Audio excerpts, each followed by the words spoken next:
Para hablar de Isabel la Católica, para hablar de historia, hay que recurrir a Eduardo, uno de los historiadores y cronista oficial de la Granja San Ildefonso. Así que, Eduardo, muy buenas, ¿cómo estamos? Hola, ¿qué tal? ¿Cómo estás, amigo? Me gustaría preguntarte acerca de Isabel la Católica y específicamente su importancia como figura aquí en Segovia, porque todos conocen la historia de su proclamación en San Miguel, pero ¿es tan importante aquí en Segovia esta figura de Isabel la Católica? Bueno, yo creo que es la culminación, ¿no?, de un proceso histórico que empieza con la presencia primero de los previos Trastámara, de los últimos Borgoña y luego ya de los Trastámara, a partir de la proclamación de Enrique II. Bueno, probablemente sea el momento culminante en términos históricos, ¿no?, de la presencia de la monarquía en Segovia, ¿no? Es probable que esa importancia luego pues se traslade, no tanto a Carlos I, al nieto, como al bisnieto, a Felipe II, que efectivamente llega incluso a casarse en el Alcázar de Segovia. Pero en términos de historia, de política, de trascendencia histórica de la comunidad de Segovia, pues es una de las circunstancias más importantes que ha ocurrido. Yo, fíjate, lo pondría a la altura del inicio de la Guerra de las Comunidades, aunque yo personalmente, mucho más involucrado en la historia social, yo creo que tiene más importancia y relevancia el proceso comunero para lo que pudo significar para Castilla, que la proclamación de Isabel la Católica, aunque es un hecho indiscutiblemente capital en el proceso histórico, no solo de Castilla, o de Segovia, o de la península ibérica, ¿no?, sino incluso de Europa, ¿no? La proclamación de Isabel la Católica conlleva una importancia suma.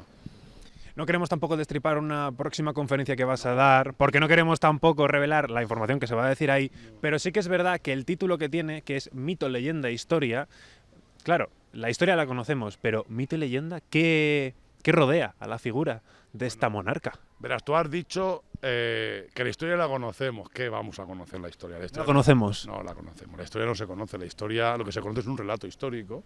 El personaje de Isabel la Católica es lo que se conoce. La persona de Isabel es lo que por lo general es un arcano para los ciudadanos.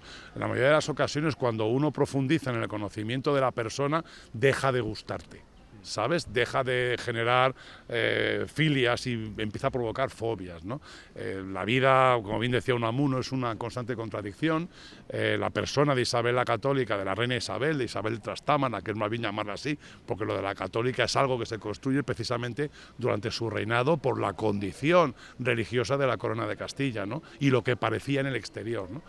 ¿Ves? Esto es parte de la conferencia que no debo... Cierto, sí, exactamente. No revelemos mucho, pero sí esas pinceladas, bueno, la historia que lo rodea, porque tú mismo me has dicho que lo que conocemos es un relato.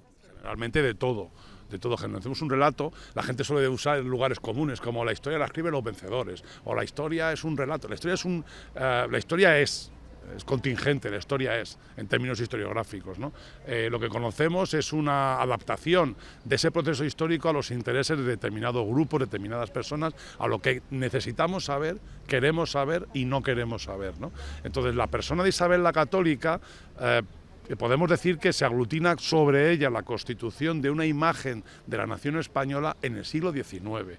En el siglo XVI, cuando ella fallece, Isabel la Católica es una reina que ha iniciado un proceso político muy complejo, que está surgiendo a la vez en toda Europa, que es la concentración de poder, la consolidación de una estructura jurídico-administrativa que luego llamaremos Estado. Uno de los debates historiográficos más importantes que hay entre nosotros los historiadores, que a la gente suelen ser muy aburridos para los demás, es la idea de si existe un Estado antes, por ejemplo, de los reyes católicos en la península ibérica, si hay ese concepto de Estado, y si los reyes católicos conllevan ese Estado, ¿no? ¿Qué relación hay entre la reina Isabel, el rey Fernando, la constitución del Estado moderno, las Cortes de Toledo en 1479, la guerra de las comunidades, la aparición de los Habsburgo, bueno, la unión dinástica?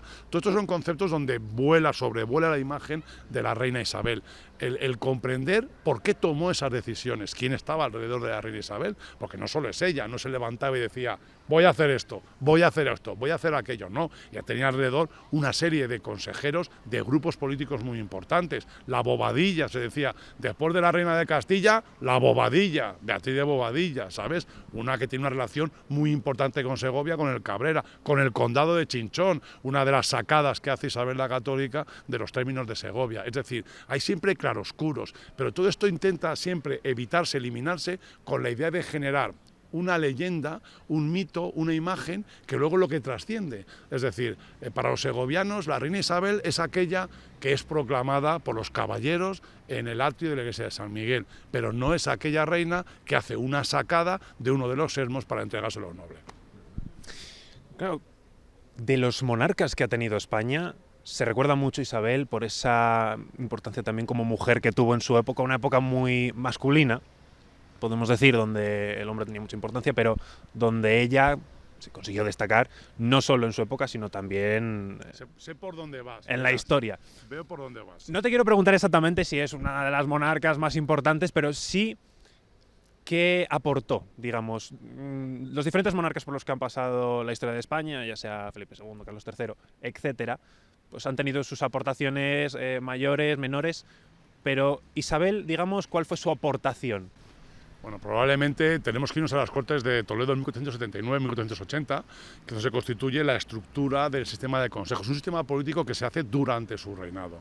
Isabel, decimos, es una mujer, es una dama, es una aristócrata. En el siglo XV y en el siglo XVI y en el siglo XVII hay que diferenciar esto. El concepto de mujer o mujeres, el concepto de género, es un concepto del siglo XX. Ni siquiera del siglo XIX. Entonces la reina Isabel no es realmente esto. La reina Isabel es una aristócrata, una mujer que defiende, una dama que defiende su posición dentro de una línea claramente masculina. Obviamente después de ella, ¿quién va a reinar en España? No va a reinar en España como tal, en la monarquía hispánica, no va a haber ninguna reina hasta la aparición de Isabel II en el siglo XIX y ya con el Estado liberal.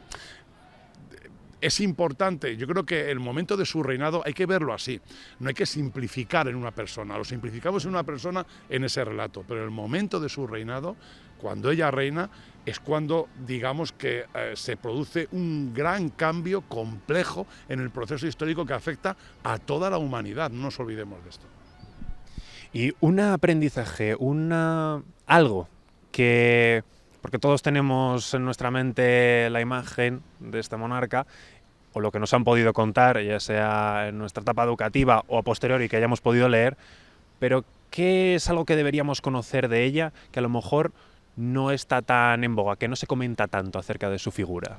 Yo sobre todo, indiscutiblemente, yo me adscribo siempre a las Cortes de Toledo de 1479, que es donde se constituye la idea de un Estado que nunca llegó a aplicarse.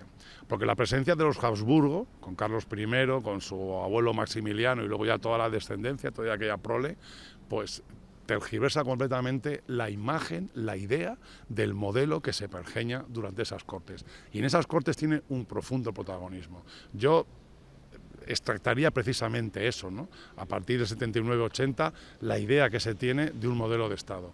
Y luego también muy importante, sí que intentaría que todos los que están viéndonos y escuchándonos fueran conscientes de la profunda propaganda que se genera en torno a su figura y que leyeran, ¿eh? Yo creo que en la conferencia que daré dentro de unos meses, pues hablaré mucho de esta propaganda para comprender esos momentos, esos hitos. Obviamente nos vamos a ir a la llegada al Nuevo Mundo, a la expulsión, al decreto expulsorio de los judíos, todo este proceso, ¿no? Y a la idea de la unión dinástica o la transmisión. Yo creo que son momentos claves en su vida, las Cortes, la proclamación, las Cortes, la llegada a América, perdón, al Nuevo Mundo y, por supuesto, el codicilo de Medina del Campo. Pero eso tendrán que venir a la conferencia. Pues nada, no les desvelamos muchos más, que se acerquen a la conferencia, que escuchen a Eduardo y que conozcan su figura pues de la manera más histórica y más cercana posible. Y sobre todo, que lea, que la gente lea, que es muy importante leer. Así que nada, Eduardo, muchísimas gracias como siempre por contar con tu participación y nosotros nos despedimos de aquí, de la mano de la historia y de Isabel la Católica.